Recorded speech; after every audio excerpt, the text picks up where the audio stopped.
한글 자막을 보시려면 화면을 터치한 뒤에 우측 상단에 있는 CC를 클릭하시기 바랍니다. 네, 여러분 안녕하세요. 반갑습니다. K-POP 쇼 채널 김기자입니다. 자, 제가 썸네일을요, 손해배상 재판 변호사 선임 다니엘 7명, 민희진 1명 이렇게 올려드렸습니다. 그렇습니다. 지금 그 어도가 다니엘과 다니엘 어머니 그리고 민희진 전 대표를 상대로 손해배상 청구 소송을 제기하였는데요. 그렇죠? 자, 그래서 그랬는데 지금 이제 오늘 현재 보니까 다니엘 측에서는 변호사를 7명이나 선임했는데 민희진 전 대표는 1명밖에 선임을 안 한 사실이 오늘 밝혀졌습니다. 그래서 지금 관련자들이 업계 관계자들이 놀라고 있는데요. 왜냐하면 이전에 민희진 전 대표가 하이브랑 재판할 때는 변호사들 많이 선임했었거든요. 법무법인 세종 소속 변호사를 비롯해서 굉장히 많이 선임했는데 이번에는 1명밖에 선임 안 해서 어떻게 된 건가 이렇게 매우 의아해하고 있습니다. 시작하겠습니다. 자, 일단 우리 시간 순으로 타임라인 순으로 보면요, 뉴진스 계약 해지 다니엘 위약벌 손해배상 소송까지 법적 책임 물을 것 이렇게 기사 떴죠. 그 밑에 보시면 날짜가 12월 29일이거든요. 지난해 12월 29일 날 어도어가 다니엘 계약 해지 딱 하고서 재판도 걸 거야 이렇게 발표했지 않습니까? 그죠? 그래서 그 당시에 기사는 뭐 이렇게 났었죠. 한인 가족분들과 한국을 방문해서 어도어와 대화를 나누었습니다. 진솔한 대화 끝에 한인은 법원의 판결을 존중해서 우리 어도어와 함께하기로 결정했습니다. 이렇게 이제 한인은 받아들이기로 했고요. 민지 역시 어도어와 대화를 나누고 있으며 논의를 계속하고 있습니다. 그래서 민지는 아직 결정 못했지만 계속 대화를 하고 있다. 그런데 다니엘의 경우는 뉴진스 멤버이자 어도어 소속 아티스트로 함께하기 어렵다고 판단해서 전속계약 해지를 통보했습니다. 이렇게 했습니다. 결국 다니엘은 전속계약 해지를 통보했죠. 또한 이번 분쟁을 초래한 책임이 있는 다니엘 가족 1인과 민희진 전 대표에 대해서는 법적 책임을 물을 예정입니다. 이랬습니다. 그래서 이제 다니엘의 엄마와 민희진 전 대표가 지금까지 뉴진스 사태의 배후 인물이다. 이렇게 지목을 하고 법적 책임을 물을 것이다. 이렇게 이제 어도어에서 이제 발표를 했습니다. 그리고서 바로 그 다음 날인, 즉 12월 29일 날 이렇게 계약해 통보하고 바로 그 다음 날인 12월 30일 어도어 다니엘과 민희진의 431억 원 손해배상 청구 소송 제기 이렇게 했거든요.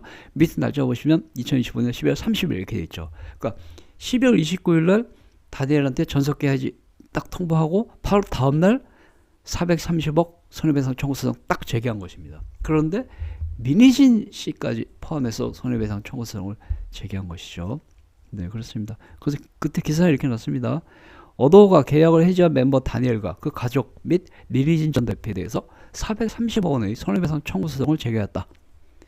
그런데 이 소송은 민희진 전 어도어 대표 하이브의 주식 분쟁 소송을 맡았던 재판부에 배당이 되었다 이렇게 됐습니다. 그래서 결국 지금 하이브와 민희진 전 대표의 그 풋옵션 260억 원 풋옵션 관련 재판을 하고 있는 같은 판사한테 배당이 됐습니다. 그래서 이 판사님이 이것까지 같이 하게 돼 있어요. 그래서 맨 밑에 보시면 배상을 청구한 상대방에는 다니엘과 가족 1명, 민희진 전 대표가 포함됐다. 청구액은 약 431억 원이다. 뭐 이렇게 됐습니다.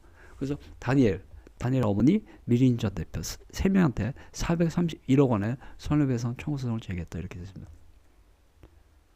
그리고 바로 그 다음날 12월 31일에 이번에는 이게 하루하루씩 건너서 일어난 일이에요.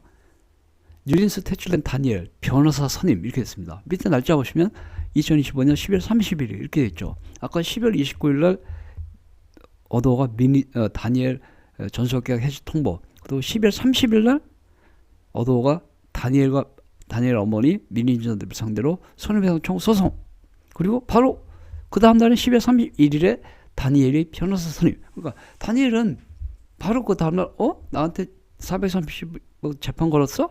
바로 변호사 돈 주고 선임 빡 해버렸습니다. 그러니까 다니엘하고 다니엘 어머니 미리 준비하고 있었던 것이죠. 그렇습니다. 그래서 이렇게 보시면 뉴진스 소속사인 어도어로부터 약 431억 원 규모의 손해배상 청구 소송을 당한 다니엘이 변호사를 선임하면서 맞대응에 나섰다 이렇게 됐습니다. 31일 법조계에 따르면 다니엘은 어도어가 제기한 손해배상 청구 소송에 대해서 변호사를 선임하고 위임장을 법원에 제출했다 이렇게 됐습니다. 그래서 바로 그 다음날 그러니까 하루 한격으로 그냥 이렇게 하루 한격으로 서울중앙지방법원 뭐 민사 합의 몇 부로 딱 이렇게 하루 한격으로 다니엘과 다니엘 어머니는 변호사를 선임한 것입니다. 그래서 보면은 현재 431억 원의 손해배상 청구 소송을 제기했기 때문에 사실 밀린 전 대표는 그 하이브와 풋옵션은 260억 원이고 지금 이거는 431억 원이니까 이게 훨씬 금액이 크거든요. 그러면 여기에 더 집중을 해야 되는 상황인데도 불구하고 하이브와의 풋옵션 청구 소송에는 변호사를 여러 명 선임했는데 여기는 이제 한 명밖에 선임 안 했다. 이런 이제 오늘 보도라기보다 오늘 이제 정보가 입수됐습니다. 그래서 결국은 여러 가지 지금 뭐 추측이 이제 나오고 있는데요. 결과적으로는 지금 보시면 이렇게 되어 있고요. 네. 또 이렇게 되어 있지 않습니까? 그래서 이제 우리 그 다니엘은 이제 손해배상 청구 소송이 들어올 걸 미리 예측해서 그 엄마랑 같이 지금 뭐 변호사도 즉시 선임하고 맞대응에 나선 것입니다. 그래서 지금 뉴이스 멤버들이 지금 다니엘의 상황을 예의주시하고 있을 것입니다. 보나마나 저거 어떻게 되는 거지? 남일 같지 않기 때문에 뉴이스 멤버들이 지금 다니엘의 재판 상황을 굉장히 주의해서 보고 있을 것입니다. 근데 이제 어쨌거나 이런 상황에서 다니엘은 바로 그 다음날 변호사를 선임했는데요. 이 밀린 전 대표는 2주 동안 변호사 선임 안 했어요. 이게 지금 12월 30일에 재판을 걸은 거니까 오늘이 그렇죠. 지금 이제 벌써 18일이니까 2주 이상 변호사 선임 안 했습니다. 다니엘은 바로 그 다음날 변호사 선임했는데 밀린 전 대표는 2주 이상 동안 변호사 선임 안 하고 그냥 가만히 아무런 대응을 안 하고 있었거든요. 그랬는데 이제 바로 이제 어제죠. 어제 이렇게 나왔습니다. 변호사 한 명을 선임했다고. 한 명을 선임했습니다. 한 명. 그래서 어떻게 된 거지? 이렇게 되고 있습니다. 그 이제 자세한 상황을 이제 보도록 하겠습니다. 지금 이제 어도가 다니엘 어머니 밀린 전 대표를 상대로 431억 원의 손해배상 청구 소송을 제기했는데요. 그 이후 원고인 어도는 변호사를 5명 선임했습니다. 근데 피고라기보다 뭐 피청구인이겠죠. 여기서 피청구인은 다니엘과 다니엘 어머니는 무려 변호사 7명을 선임했습니다. 법무법인 화우 변호사 5명, 법무법인 정박 변호사 2명. 그래서 총 7명의 변호사를 선임했으니까 다니엘과 다니엘 어머니 지금 돈이 많으신 건가 봐요. 변호사 7명 선임할 정도면 저 돈 엄청나게 많이 들 텐데. 그런데 반면에 민희진 전 대표는 법무법인 지암이라고 이때까지 한 번도 선임하지 않았던 우리가 듣도 보도 못한 법무법인 지암이라는 변호사 한 명만 선임했습니다. 즉 이때까지 밀린 전 대표는 재작년에 기자회견 할 때부터 법무법인 세종하고 같이 계속 일을 해왔지 않습니까? 법무법인 세종과 함께 모든 법적인 문제에서부터 다 해왔는데 갑자기 이번 손해배상 소송에서는 밀린 전 대표가 법무법인 세종 변호사가 아닌 우리가 듣도 보도 못한 법무법인 지암이라고 하는 곳에 변호사 한 분만 선임했습니다. 게다가 이 변호사는 현재 스포츠 관련된 그런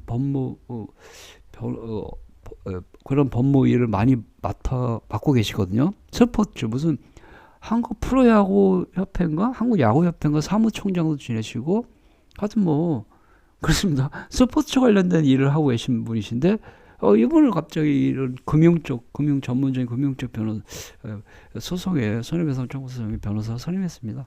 그래서 어쨌거나 지금 이 민희 전 대표가 이번 소송에, 그렇죠? 이 중요한 소송에 변호사를 한 명만 선임한 거에 대해서 지금 가까이 추측이 나돌고 있습니다. 왜 한 명만 선임했을까?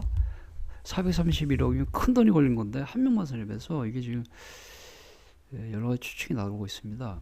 첫째는 민희 전 대표가 이제 돈이 떨어졌다. 이게 추측이죠. 왜냐면 그 전에 너무 법무법인 세종 변호사랑 같이 거의 2년 동안 여러 가지 일을 하다 보니 법무법인 세종에 돈 엄청나게 많이 줬을 거거든요. 수임료를. 그리고 이전 재판에서 민희 전 대표가 보던 변호사를 많이 썼어요.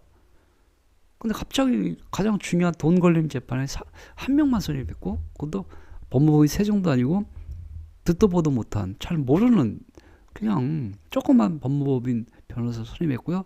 전혀 이 손해배상이나 금융 쪽과 관련이 없는 스포츠 관련 변호사를 선임했기 때문에 민희 전 대표가 돈이 떨어진 게 아닌가. 둘째, 외부 투자자로부터 투자 유치가 잘 안 된 건가? 그거. 셋째, 이번 재판에서 이길 가능성이 없기 때문에 아예 그냥 한 명만 형식적으로 선임한 건가? 뭐 이런 여러 가지 지금 추측이 나오고 있습니다. 그래서 향후 재판 과정을 이제 두고 봐야 할 것 같습니다. 여기까지입니다.